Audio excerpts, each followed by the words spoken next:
Welcome to the Real Situation Podcast. And our guest this week is Sasha Charnin Morrison. Sasha, welcome. Ow, you hit that right.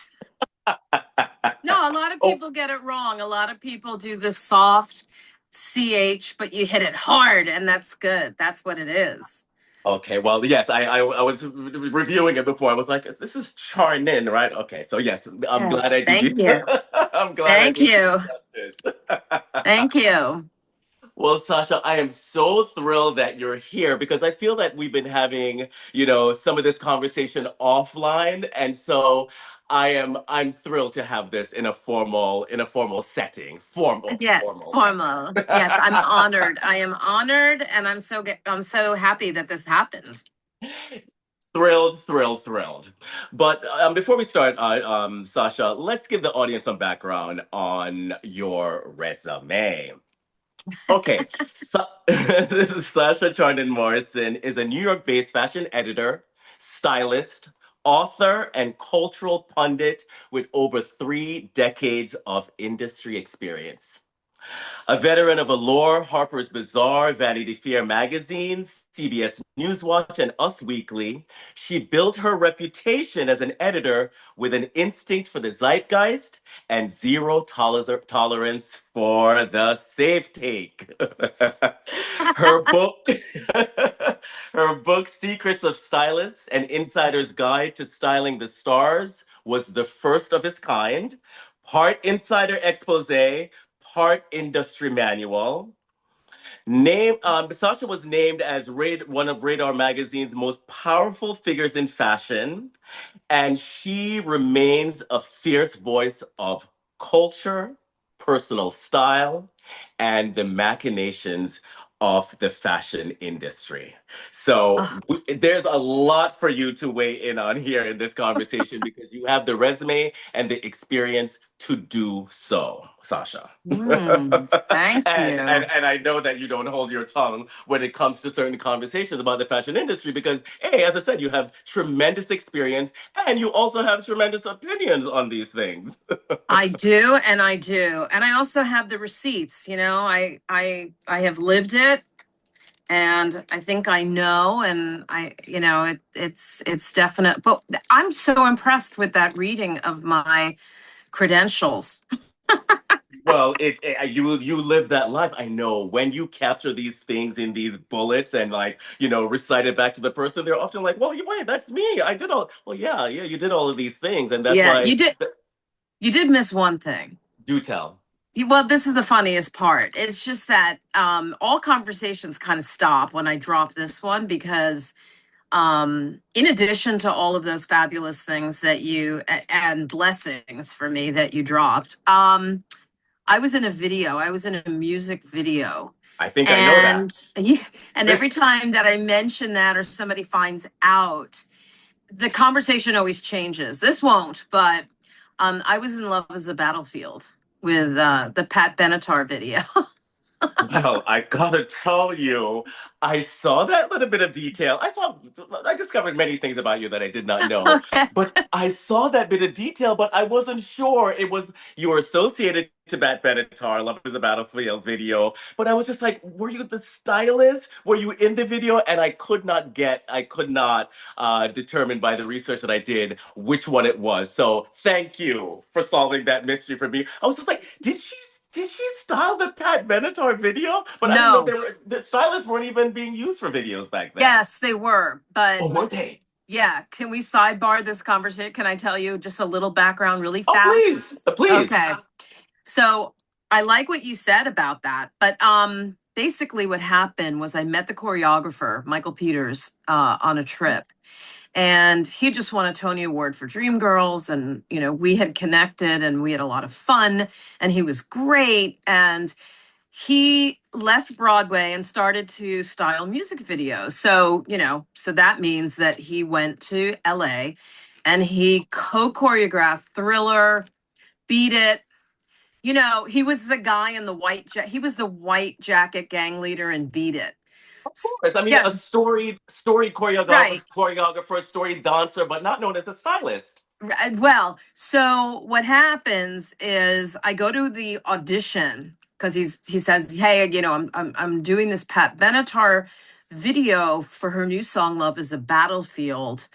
Do you want to come and audition?" So I said, "Of course." And I knew there was no way that I was going to nail this, the dance part. So I kind of watched everybody dance around me. And but I had this look that I showed up in, which was kind of this off the shoulder. So we're talking about, 82, 84, something like that. Um, I had this sweatshirt on that was, sliced at the shoulder, and these leopard jeans and high heels, whatever. I know it sounds disgusting, but it was actually the outfit that Pat Benatar wears in most of Pat Benatar's clothes in that video came from where I was working in a boutique. So I figured somehow I'm gonna, because I sucked at the audition, right? But somehow I knew that I was going to be involved in this situation. And so my clothes that I sold a majority of the clothes that Pat wears in the video to the costume designer. And I was in it as a hooker. I was an extra hooker. Um, so I have a few moments in that video when she arrives in New York and I'm in the dance place, it was on 14th Street. It was a bar on 14th Street, second floor. And we started at like, 2 in the afternoon, went through the night into the next morning, and it was like the greatest experience. So I had, it was a coolness because when I saw the video, um I said, "Oh my God, that's me." The those are my pants, that's my sweatshirt, that's my look. Holy crap. So but any connection to something like that is historically significant. Absolutely. Let's be honest. That I remember vividly, vividly when that video came out Of because course. that was the advent of MTV. I Right. lived in Connecticut. I remember when MTV first came out and I saw those first videos, and Pat Benatar, Love is a Battlefield, was on one of those early rotation, was one of the That's early. So right. we ended up seeing that video so much, and I happened to have liked the song back then, and plus it was such new media Of that course. we were enthralled. So I knew you before I knew you. See?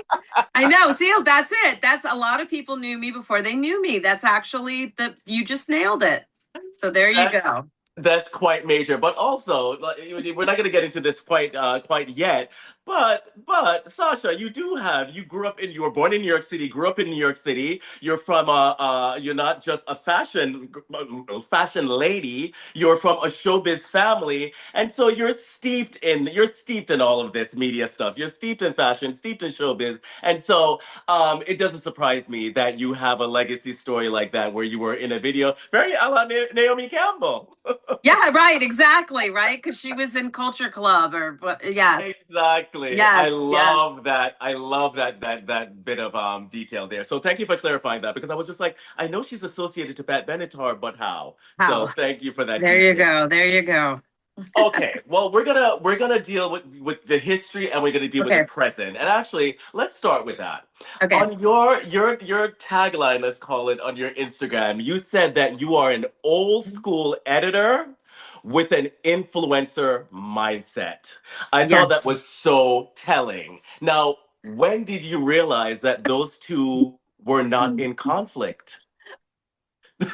When my really good friend Regina came up with that tagline to explain when I was up for some cosmopolitan job, which I didn't get, by the way, which is fine.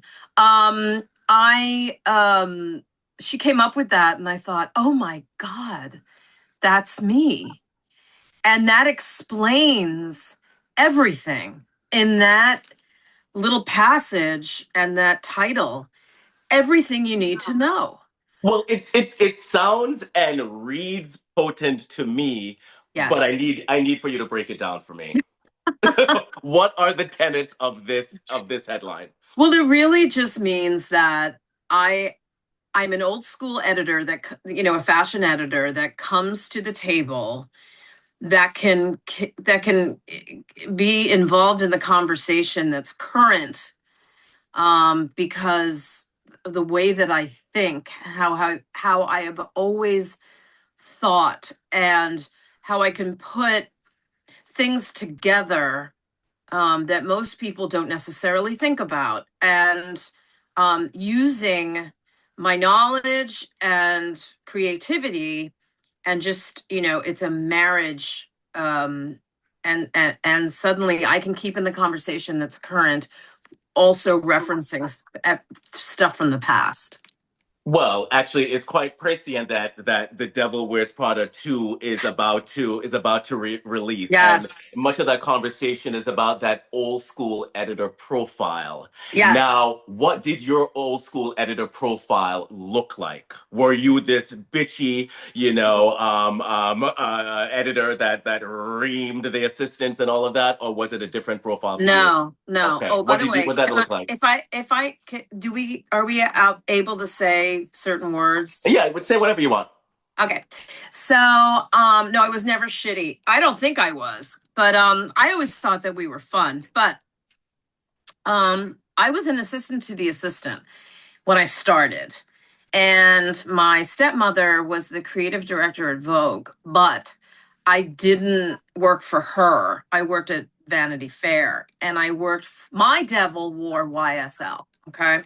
Ah. And that movie is wonderful, but it is nowhere near how, I mean, it was 4,000 times worse. And what's your devil's name?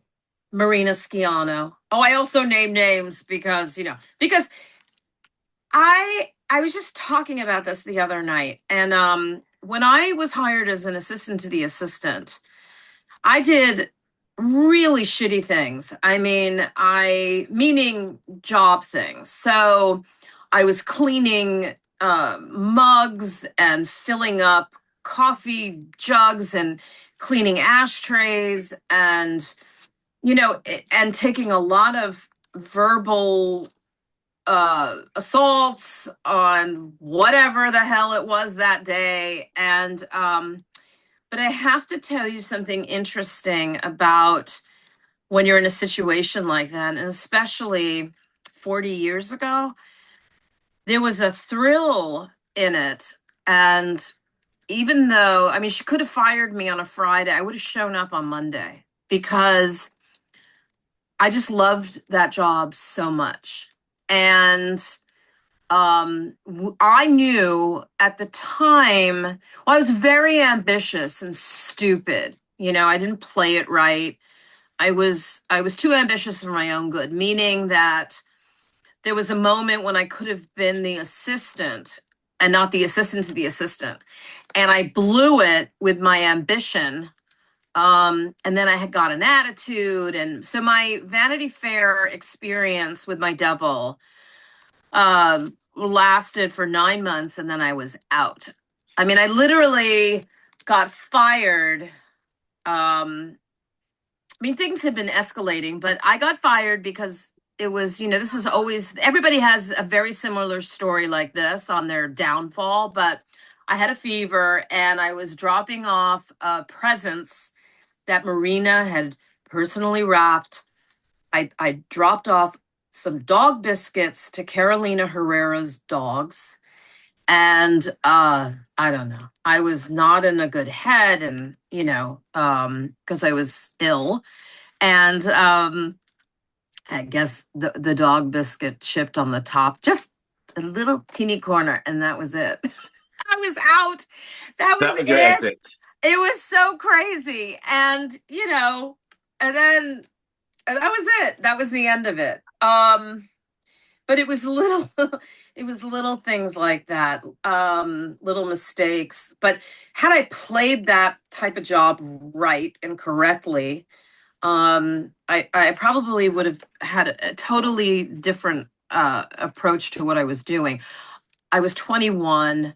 I was really stupid because I should have known better. But you don't know. You don't know until you know. I read something that I read one of the quotes out there from you stating that, it's better I'm paraphrasing here, but stating that it's better that your first job is not too easy because then everything afterwards become hard. Yes. I thought that was a very telling quote. And maybe you could map it against that Yes. experience at Vanity Fair. Thank you. Yeah. Uh, Basically, your my first job was my worst job, but it also was my best job. And I Mm, learned everything in 9 months. And what that meant was I learned if I wanted to have a career that was going to last for a long time, because back then, everything was about your career and longevity, and that you needed to stay at yes. a job for 40 years Yes. to prove, right, to prove your worth. Yes. And if you were not hireable or whatever, you were an epic failure. So in those days, having the training that I got, being, the worst training was the best, because in the end, I learned everything from Marina. I learned everything on what not to do, how to handle myself and be patient. I had to learn how to listen, which I was ambitious and stupid. I had to adjust my priorities, because if I wanted that longevity, I needed to get it together. And what I was, and it helped me with when I needed to hire a staff, or when I needed to supervise 5 people in a department, and how to get what I needed, and how to plant people in certain places so you can get what you want. And, just like all of these things, I don't think I would have learned if the experience had been great and touchy feely and soft, and it was really hard. I mean, there were other things that happened that, really were very important in my development as an editor, and to achieve the result that I ultimately wanted, which was to be in the business for as long as I possibly could. Oh, and that's a key point right there. And I'm going to map it against this era. And those young kids that are embarking on a career right now, they're not putting up with any of that shit. They're No. not putting up with any of that. Now, do you think that it was that coming up was integral? That sort of, let's say, rougher environment, that sort of like, where an editor or your boss was like really not thinking so much about your feelings. Do you think that that is what makes a credible professional, or that's not necessary for someone to have a solid career and a solid launch? Well, it's an entirely different world right now. When we were doing that, magazines were everything. Mm, You know that line, "They want to be us" in The Devil Wears Prada? yes. Everybody wants this. That was truth. That was truth. Now, because the magazines have, filtered out and are only niche publications, I mean, there are several that are still around, but I feel like it's such a different world right now, and I don't necessarily agree with the approach that my fabulous devil had. It's just different, and you have to kind of everybody has to renavigate and rethink everything before you say anything, because it's just different. But you do have to learn how to be respectful. You have to learn how to listen, and you just have to be open to things where I feel like um, everybody's in a rush to become a star overnight. Now that was not something, I was on that thing for a minute and then then I was put in my place. That was not something that was going on when we were, being trained and doing all of that. Now it's so you have to be in the moment, and it's so quick, and it's so, crazy, that you feel you don't even think about putting the time in. You have to develop your craft. You have to achieve. There should be goals that you set, but that only happens if you work for somebody who trains you. Okay. And And you training is no longer a big part of the work profile, at least from my vantage. right. It's because nobody has the time now. But you know what? As a good boss, you have to make the time. You have to make the time because you want the person that is working with you, not for you, but is working with you, to be able to be, promoted to another position, or sent to another place. And you have to value your, you know, all of the things and the skills and the learning tools and all of that stuff. You have to learn how to train people because it's really important for you, but a lot of people in the industry are very stubborn. They're very jealous. They're very uh, ambitious, but they just don't understand the value of that. And that's where I think a lot of people go wrong. I think it's wonderful if you have somebody who wants to listen to you, and I also think it's wonderful if you have somebody who you can change their view. Because what is the point of us all being older if we can't help others achieve their goals? Well, the funny thing is, I don't know. It seems like you were thinking about imparting this knowledge, educating a community, or certainly not. I'm listening to him like, wait, is this an editor who's like actually talking about someone else, like someone else's ascendancy, someone else, Right. someone else growing Yes. in their career, and they are partially responsible for making that happen. Yeah. That's not usually the kind of conversation that we're hearing. And to that point, was Secrets of Stylists about pulling back the curtain on that world, that has operated deliberately in mystery, or was it about generosity? Was it about disruption? What was that about? Was that about, it was important to you always to impart that knowledge to an audience? I learned that it was important to give that knowledge to an audience and to whoever was going to work with me so that I could, help them. It makes you feel good when you can, say, oh, that person, his first job was with me, and, we worked together and we trained this person. And, that always is important. And when I was writing the book, the initial I guess the first chapter that I wrote, which was the easiest for me, was about all the missteps on the red carpet. Because the book is about, if you want to be an assistant or a stylist, these are the tips that you need in your life to move forward, because there really wasn't anything out there like that, you Yeah. know? The intention of the book. So I was writing this chapter, and it was, it just didn't, it sounded funny, and it was like, here's the looks. And I broke it down into, I had an outline, so I knew exactly which way I was going to go with this. um Here are the looks, and it came off. Why is this important to anybody? My opinion about so and so's can outfit, or whatever the hell it was, on the carpet. It wasn't it just sounded so self-serving and bitchy, and and then I thought I have to rewrite this entire thing. And I did.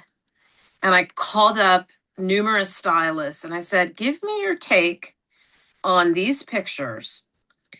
And then I put that in the book, and it really was helpful. There were helpful tips on why this didn't work Mm-hmm. and what they could have done, the stylists who put these looks together, to make it better. Mm-hmm. There was always this thing about editors in high positions not wanting to be helpful. And I felt that Yes. we needed in the book to be helpful to somebody. And the two people, Kate Young, the great stylist, actually uses the book. She told me for her assistants to read it before they work for her, because everything that she feels is important for everybody to know is in that book. And Law Roach told me that when he didn't even know what to do or how to start or what, or whatever it was, that book was very beneficial because there really wasn't anything out there to, he's like the biggest stylist in the country. I mean, he's an architect now, of style. But he told me that it was very helpful, and I love knowing that, because getting back to what we were talking about before, if you're not helpful to anybody, all of your shitty opinions and sarcastic takes and bitchy and whatever means nothing to a lot of people who just want help, who want That's answers. That's very, very true. Now, do you think that our generation is jaded, like genuinely jaded? Like, Yes. are we, or are we just fluent in fashion history that the current moment can't quite match yet? Well, I feel like it's really important whether the new generation or whoever is on social media. I feel it's really important to spread your knowledge and tell your stories and do all of that. And it's great if somebody appreciates it, and then if they don't want to read it, then that's their priority. But I feel like, what was the point of doing everything that I've done if I can't spread this wealth, knowledge? Look at the greatest people in the world I had the privilege of working with. And if I can't spread that knowledge and share that knowledge, then what was the point of doing it? What was the point? Well, here's one point. I mean, we lived through the golden age of fashion. I think we can both we can both cop Agree. we can Yeah. both cop to that. But does that make us competent narrators or dangerous ones?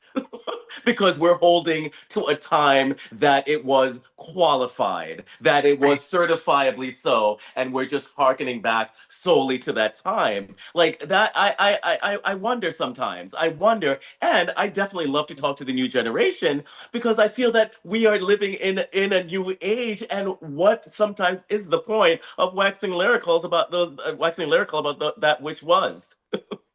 Because they all want which was. They all want to buy which was. They want to buy these Coach bags from 1972. They because it's now you have the option to either read it and listen to it, even if you can. Does anybody read anymore? I mean, it's so crazy, right? um they have the option to either read it or just, oh, here's some old person. I get a lot of that too, which is fine because I am an old person. I mean, it's fine. I don't have to go to dinner with this person that's tearing me down because they thought I was like an old comment. I don't give a shit. But um I feel that letting everybody know the history and letting everybody know that you might have been there, and uh, giving some context to a lot of this is very important.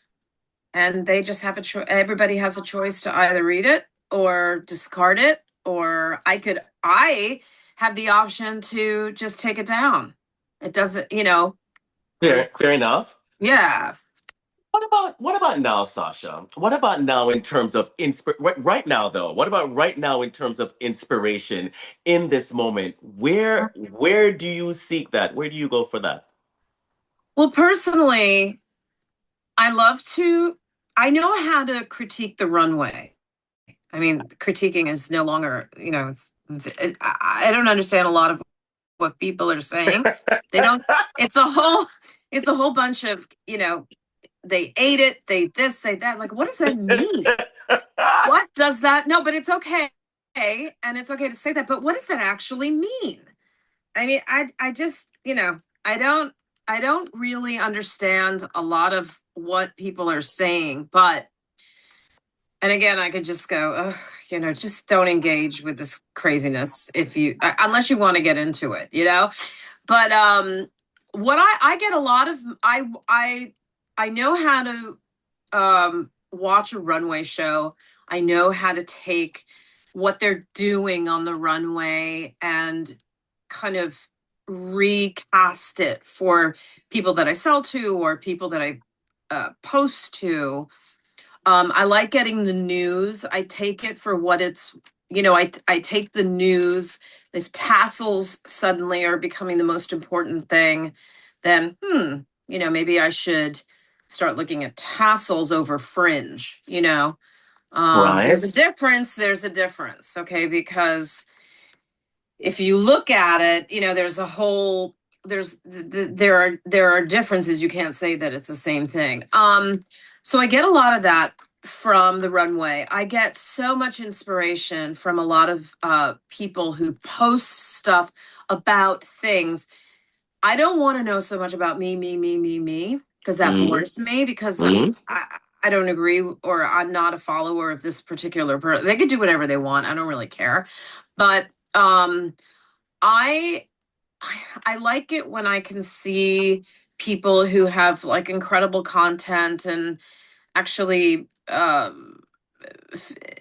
inspiration is a huge part of what I feel sometimes is missing from a lot of people. You have to inspire people. And when I find somebody that inspires me, then I get a lot of information from that person, you know? And I find, and in this forum, I do want to speak to many of them. I have to say, Sasha, I find that some of the most inspiring sources are online, on TikTok, on Yes. Instagram.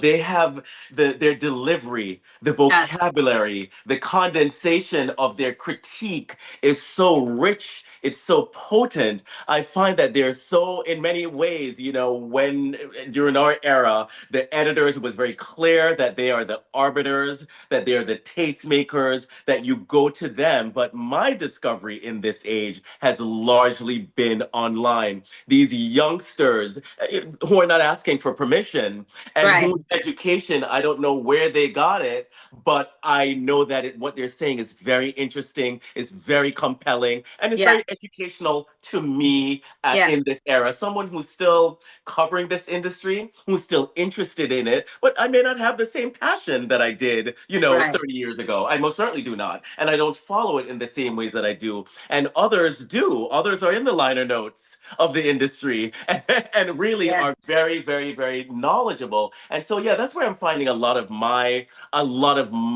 content and a lot of my inspiration right now. And it seems like Sure. likewise for you. Sure. Sure. I mean, I feel like the one thing that is very, I don't know, that is lacking, if I can point that out, is a lot of people buy so much stuff, right? We have masses in the closet of mistakes, right? There's just massive mistakes in the closet. I would like to see more content people put together tips for people on how to wear these things that we made everybody buy. Mm. And magazines kind of handled it, but didn't really, because if we didn't want to showcase it or talk about it, then we didn't. When I was at 17 magazine, that's where I learned that it wasn't about me. It was about the reader. And it Right. was about, why would we tell some kid who's this is the great Midge Richardson, who was my editor in chief. She was a nun. Okay. She literally was a nun. She was a former nun. And then she went to Glamour. And then she got the editor in chief job at 17. Okay. And she would often say, she gave me so many opportunities there to have a voice and whatever. But she really said, she would say to me, you cannot show a dress, as great as it is, for $150, whatever. Um, because this kid's father just lost his job, and some kid is going to go crying to the parent, who's then going to feel like shit that they can't get them that dress because they don't have the money for it. She said, don't put stuff in the magazine that's stupid like that, because think about that. You know, That's yeah. And so we had a responsibility. We well, had a real, that's the whole thing. You're having me. I'm like, oh, I have to reorient myself. I was like, oh, wait, she's talking about responsibility. yeah, She's talking about like like an accountability to what you put in yes, yes, totally. as to what the reader and the viewer receives, because Yes. that's the responsibility of your role. Yeah, Yeah, that bring them the news, but you also have the responsibility of bringing them stuff that makes sense, you know. right. So that was a huge thing. I also feel like, you know, we just we just need to give fashion people are always under the assumption that everybody knows how to put themselves together. Okay? And it's just simply not true. So I want to see more I want to see less of me. Right. Like if I go to, I watch fashion shows and I see these people and they're taking these videos and they just want to be first and post it, whatever. And I'm thinking, you may have had a great seat, but all I can see is shoulders. What the hell point? What is this video that you're posting? What are you showing somebody? You're just showing that you were there, and it's like everybody has a responsibility in this particular in this particular field to help people put themselves together, because a lot of people need help and they cry for it constantly. And I'd like to see more of that and less of me. Well, that's the thing. I would say that personal style has always been your armor and your argument. And I see you regularly. Like I see you regularly, and you're definitely a fashion girl. You have definitely maintained your fashion armor. But how have you been able to do that while the industry has changed around you? While brands for about 7 years was producing logoed sweatshirts and Right. slides. Uh, Thankfully, I have the energy, and I don't know where, but I think the medium was built for me, someone like me.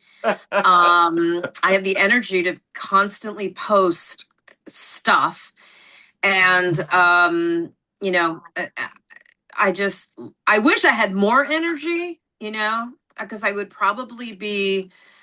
probably have a lot of other things down that I should have down.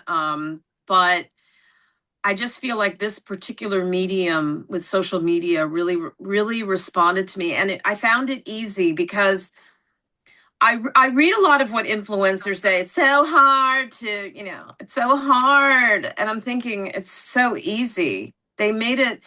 Instagram made it so easy. And I don't spend that much time on TikTok, so I don't really know that much about how to handle it. It's too fast for me. And I just feel like, okay, look, Instagram is great. I don't need anything else. I'm going to, focus on that. But I found that the way that it was set up was so easy for me to do the content, figure out who to send it to. I have a really healthy group of followers. I don't need, I, you know, I don't need tons and tons and tons and tons of people. I just feel like, that is the way to get whatever message it is for me at that moment out there. And it was like the perfect tool. And the constant, I found this at the market, or I found that, or wow, this is going to be the next new thing. I think, and I've been pretty good with forecasting the news because it's news. And now the challenge will be, how do I wear it? And I try to show, you know, like jeans with everything. That is not the answer. You have to, not everybody can wear jeans. Not everybody wants jeans. It's Precisely. not, it's very universal and I totally understand it, but there have to be more things out there. But I feel like, you know, I constantly, I have the fabulous uh, luck of living in Manhattan. It's, Fair, you don't, fair. but you don't have to be in Manhattan. But my God, it is just a encyclopedia of, Well, actually, you let me know, interrogate that. Let me interrogate that because that's a question that I do have for you. A lot of your peers have decamped upstate, decamped to other states yeah, because life is different. yeah, New York City is no longer maintainable. right, It's too expensive for whatever reasons. The jobs yes. are no longer here, etc. Why have you chosen? Yes, and I know you're a New Yorker, but why have you chosen to stay in the belly, in this pulsating city that is not necessarily about about a restful life? A new chapter is very much about the same intensity. Why have you chosen to stay here? Because why would I ever leave the center of the universe? Okay. That's a solid. Okay, That's I a mean, solid. my parents grew up here. My grandparents, for the most part, grew up here. My husband, I met in high school here. My boys grew up here. Um, you know, Do uh, you do you grapple with the theme of relevance at all? what do you mean? In terms of, and not necessarily answering the question for you by saying that you want to be in the city because in the city your visibility is there, your relevance is essentially there because Uh, you're not on a farm, planting potatoes well, and not being I could seen by make a. your coworkers. I think at this stage I could make a farm work in pictures, but as long as I have a return ticket, listen, I love actually that you don't have to be in Manhattan to achieve your goals if you want to be in fashion. You do not have to be because the internet has actually opened it up so widely for everybody, which is kind of great.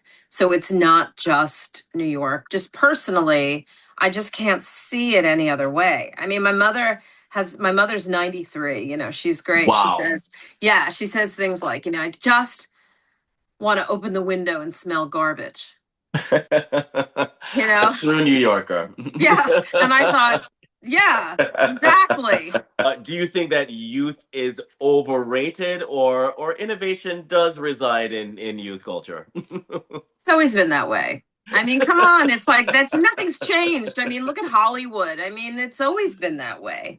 Look what people do to themselves to, because but the thing that's really really important is that you feel confident and happy and focused on just living your best life and just having as much fun as you possibly can. It's very short. And and if they want to and if they want to focus on youth culture, good, because at least if it's going to be a Hello Kitty world, I am so there. And I if I can get to Japan, which I'll probably never. You want to talk about never leaving a place? I mean, I think if I went to Japan, I don't know if I would be able to even cover it. It's inexhaustible. It's Right, truly is. Absolutely. Absolutely. But but then okay, I don't know if you were getting into ageism, but what I've seen happen on the youth thing, and we are a youth obsessed society, is that I also see that, if you're older, there's a lot of value from a style standpoint, right? Okay. I see that, um, advanced style, and I guess a lot of Iris's, Apfel's, contribution to all of it and the excess of it. But there are so many other men and ladies that really celebrate their age, and I feel like that side of it is also fascinating. The But funny part is that everybody in between is kind of like, well, until you're 90, you're not going to have like this huge career. well, that's the whole thing. I mean, have we lost a whole generation of hyper creatives who've just been disrupted out of the marketplace? Do you think we have?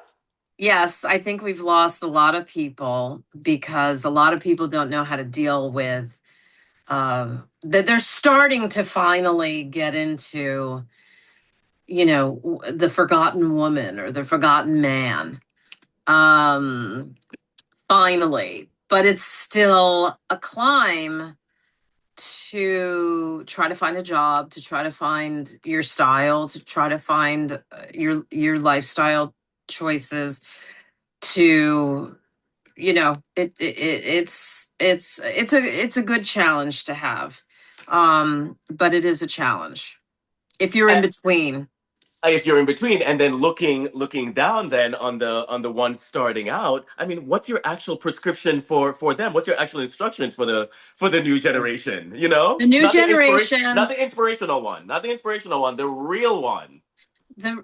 oh god, am I going to answer this correctly? I don't Do. know, but I think I, everybody has just got to take a step back and enjoy everything, and learn, and be open to learning, and connecting yourself with great people, and even sometimes you'll connect yourself with somebody who is not great, but then you learn from that person. You have to realize don't have to be Mm. a star overnight. It's funny. So a friend of mine told me this, and it's stuck in my head since. The statement was that this generation, everybody just wants to win. Yes, And it really explains so much about what's so going on in much. social. So much. Okay, Everybody just wants to win. that's right, and that's good. But losing is also good, because that's the only way that you learn in life. I mean, I have devoted, this is actually kind of funny, my LinkedIn profile, it's very big. I have a lot of people that I follow or connect with or whatever the story is. But I felt like, okay, this is great, but this is not wonderful. And I started to do something which gave a lot of people hope or just a laugh or whatever. And I started printing my rejection letters because I was getting these letters from bots or from whoever I was trying to get a job, in the industry. I don't want to do anything else. But I started to print my rejection letters and then dissect them on LinkedIn. Mm. And a lot of people just basically added 23,000 impressions on one particular post. And it was really about how, I have there's this thing that they say on LinkedIn, and it's like, I'm happy to announce that, I've been hired by whoever, and Right. then it's like parties and cakes and illustrations, whatever. And my post basically said, I'm happy to announce that absolutely nothing has happened. I haven't been called. Nobody's, and it's not a woe is me. Hmm. The fact is that I got this rejection letter, and let me just break it down. And then I would comment on their, whoever they are, that posted why I wasn't perfect material for this job. Right. Um, and it gave a lot of people an interesting point of view. And it's just like, obviously this job isn't for you, but you're not alone. And failure, you have to find a way to embrace failure. Failure is a good thing because, as I said, if you don't succeed at the first time, you have to keep trying. You have Hmm. to keep trying. You have to, and you do it for as long as you achieve it. And sometimes you may not, and sometimes you may find something else that you never thought you wanted because you were so, but sometimes you can embrace your failure and actually turn it into something. You turn it into content. You turn it into values. You turn it into wisdom.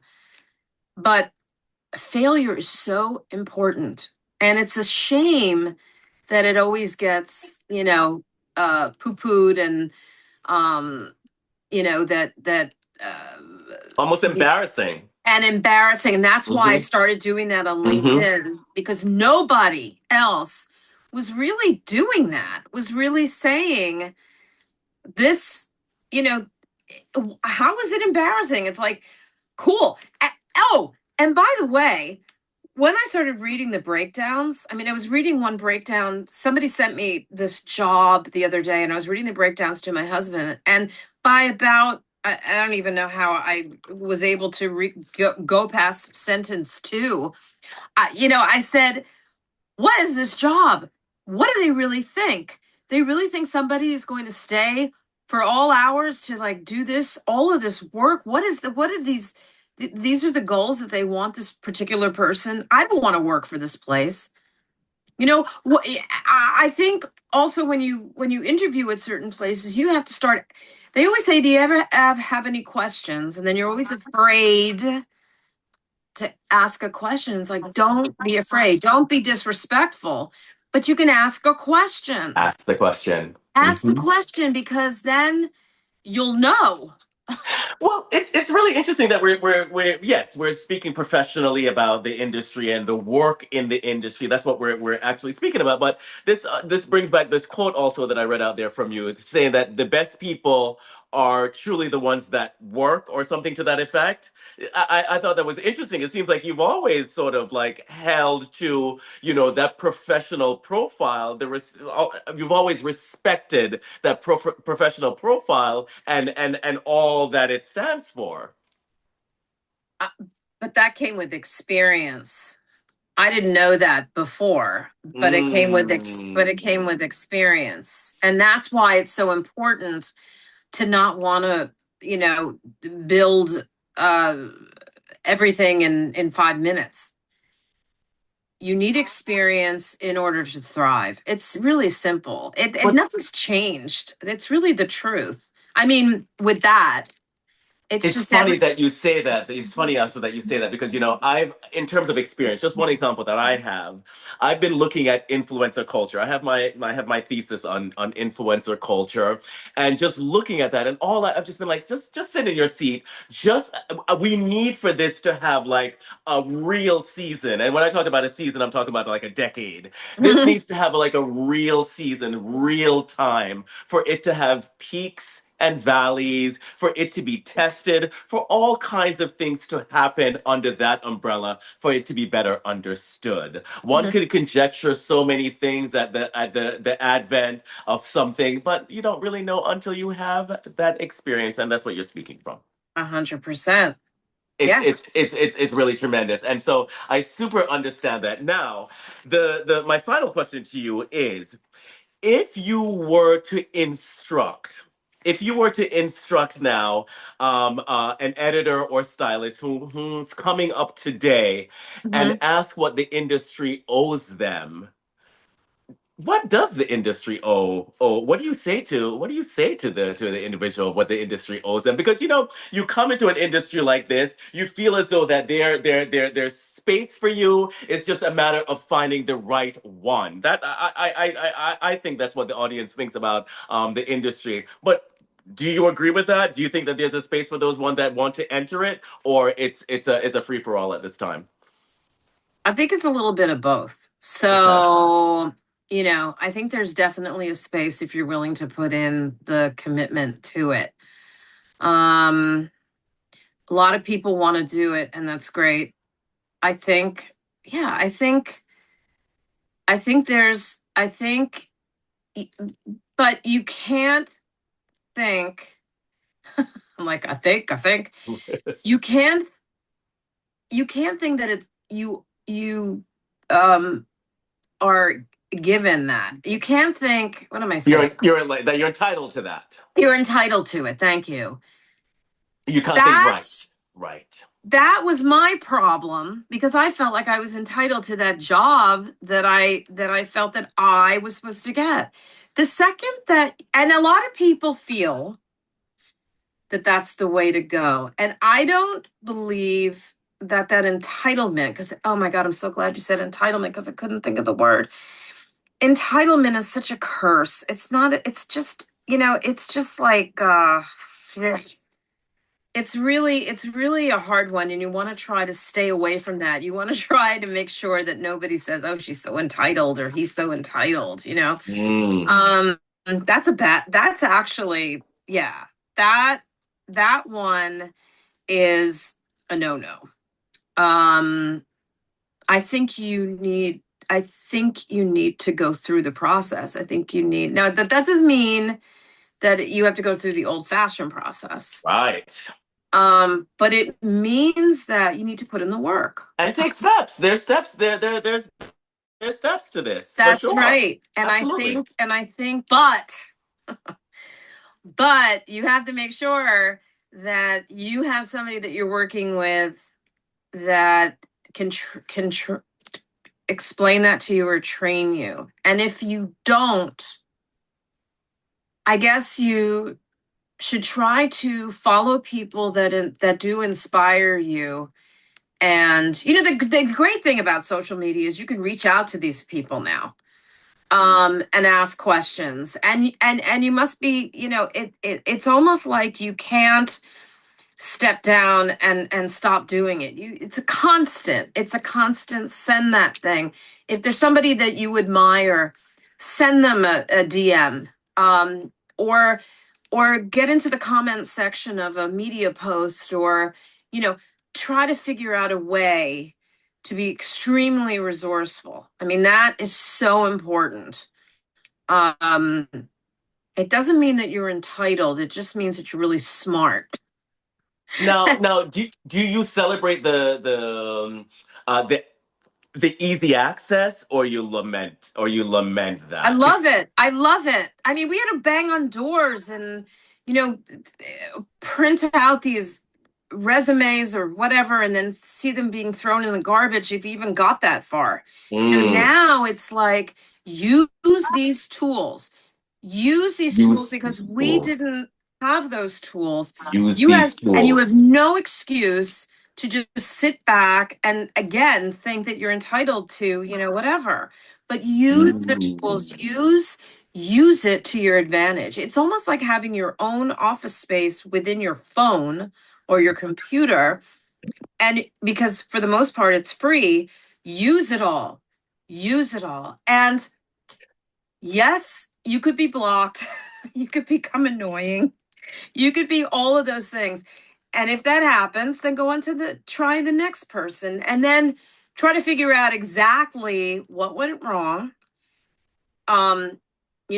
To get into communication with somebody that you admire, that you would like to work with, that you would like to assist, that you would like to intern with. And just try. I always find that a lot of the people that I ended up hiring for either internships or assistant jobs, whatever, did get me on a good day or got me at the right time or whatever that was. But said not necessarily the right things, but just said things that I felt that they had done the research and they understood what they wanted a little bit, and that they could improve themselves. You know, with the fact that they were just kept going for it, and and it's a different type of winning. Um, than what you were talking about. Mm. No, I just find that that's terrific. I find that, if you can sell we're constantly and have always sold ourselves. Right. That's never changed. But don't think that it's just going to be handed to you. You got to put in the work and you got to be resourceful. Thank you so much. Thank you so much for that, Sasha. Because what I appreciate you doing is essentially establishing that bridge from whence we came to where we are. Yeah. And what I also appreciate is that you're speaking about the tenets of doing business at any time. If you want, it doesn't matter. It doesn't matter what tools you have. It doesn't matter what area you're in. If you No. want to get something done, there's steps to go about that. And Yeah. also And what it's you're saying is that in this age that it's incredibly facilitated by virtue of the tools that you have like in your hand. yes, yes, So yes. Use that it. I love use it. Use it, and use and ask the questions, and don't embrace it, and don't be afraid of it. And on that note, Sasha, there are so many lanes we can go out in this conversation. There's so many tributaries. But I think this gives like an overarching, it gives some real coverage on things. So thank you so much for this. I think we got into some things very instructive, actually. Very, very, very instructive.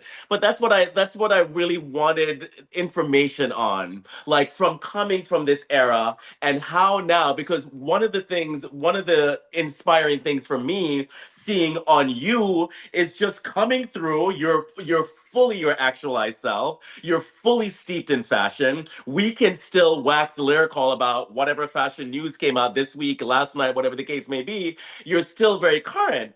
Mind you, I also know tons of other people who have exited stage left. Yes. They are bitter betties to the left, to the right, wherever the case may be. But there are not many of you. There are not many Well, of you, but you're important as that bridge.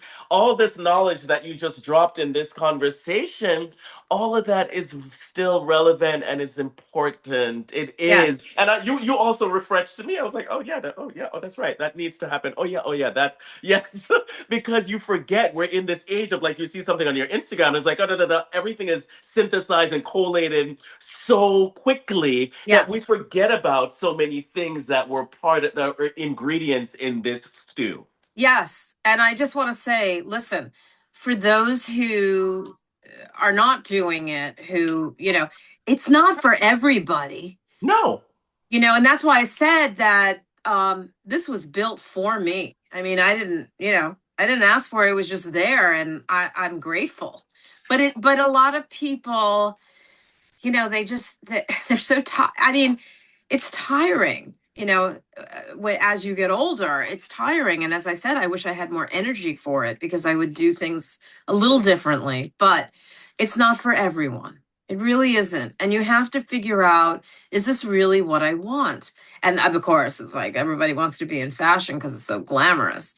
And it is. But it isn't the this whole process, and all of the things that have to go into it is not for everyone. And there are times when you can actually say, and I put this in my book too, it's just that this isn't for me. Right, and And I think a lot of former former participants are no longer. They right. have, and I trust me. I've had to pivot and bob and weave to find the lane that makes sense for me. I need to Sure. work with something that's credible. I'm not one of those pretenders that's gonna be at a No. house trying to be like, oh my God, this is great. I'm making money, but this is terrible. Which I get a lot from a lot of the people in some of these houses houses right now because so much has been compromised. So much has been compromised. But I also want to look in the crevices of light. Yes. I don't want to be bogged down by all N- this, yeah.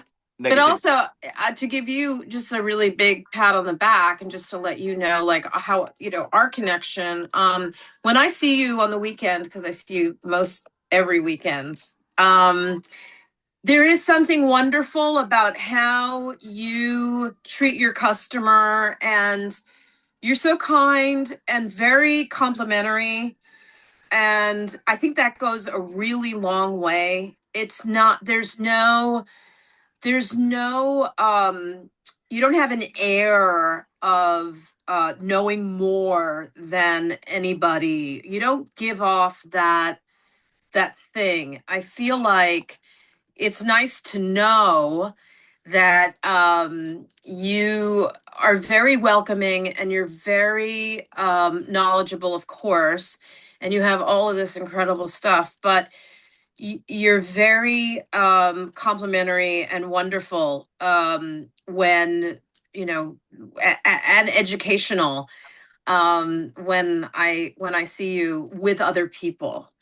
And I feel that being kind and generous and all of those things are so important. And a lot of people in our industry, well, they don't know that. Maybe it's how they were trained, maybe it's how they thought it was supposed to be. But I think it's really, really important, because you do want to have a reputation. A lot of people say, oh, it doesn't matter anymore. I think it does matter to be well liked, that people want to work for you, that people want to, just have a nice chat or learn something. And I think that you bring that to the table. And I saw that at Grand Central, and I see that, in Chelsea. And I think that being nice in the end is really nice. That's very kind of you to say, and thank you. And that is something that I'm very cognizant of. And I have to tell you, at this stage of my life, I'm looking back, and one of the things I'm most proud of, and funny enough, I was talking to my friend Edward about this, is just about him as well. Just I'm so glad I wasn't an asshole. I am so glad. Like, if you talk about your epitaph, like, Yes. yeah, I want that on my epitaph too. Like, no, no, no, no, no, because I lived in this industry. I knew Right. the assholes. They were Right. there. Some of Right. them are still there. Yeah, no, no, no, no, no, no, no. That's Yeah. important to me. But also, to that point, Sasha, I'm also very comfortable with my skin and comfortable in Yes. in where I found myself and what I'm dealing with. I know my knowledge is a space that I'm 100% comfortable with, in the same Yes. way that you're so confident and so comfortable in what you're purveying and what you're doing. It's very much that. I feel exactly the same way. Like, oh, I'm so glad to have arrived at this space, for some of the reasons that we discussed. So I'm living in gratitude and in kindness. I think that's very important. No, nobody needs to wait. Just I've never understood that. Just because I've never, and I've said that since I was a young fashion person. Hmm. I'm like, just because we have, let's call it superior, if you want to say, so because we have superior taste, does that make you a superior person? No, but I think also sometimes you could also you can be demanding, and you can be very straightforward. And a lot of people take that in a different way. Sure. So it's like you just know exactly what it is what you want and how you want it. And if somebody's not actually delivering that because that's what their job is, you can't say to that person, oh, you're being a bitch, or you're being, not kind, or whatever. So I Right. think that there is that. And a lot of people, I try to listen to what it is that actually set somebody off in the wrong, way. Mm, And it's mostly that person was very demanding and makes you a better person, but it is now defined in a different way. So I think that um there's a difference, and you have to figure out for yourself, mm. which way you want to be. Very, very, um very, very true. But again, these young kids, I they know. will gather, and these senior people in their world and be like, oh, no, no, no, that's unacceptable behavior. So I love Right. that about the new generation. They tell you how they want to be treated. It was imposed upon us. how we're treated. Yes, So yes. I love the marriage of the two. But again, one of the reasons I really wanted to speak to you is that I find that you are your full actualized self in this era. It looks different than it did in the past, but I don't see that you're letting moss grow under your feet, and that was super interesting to me. Again, because more more examples are the very much the opposite of the life that you're currently living. So Yes. I am still interested in this industry, for better or for worse, even Yes, though of I have course. so many jaded thoughts myself. But I'm still interested. I Of still like. course. I love having this conversation. I like knowing what's going on in Paris. I don't need to go to a show in my life again, but I like to Right. know it. And I like to be in the city, and I like to sponge up things and know what's going on, because for better or for worse, is the industry that I'm still interested in. That's So right. voila, voila. So that's the thing. So no, Voila. I really appreciate this. You gave us some amazing morsels, and I so hope so. Thank you so much. oh, thank you so much, Sasha. I really, really appreciate it.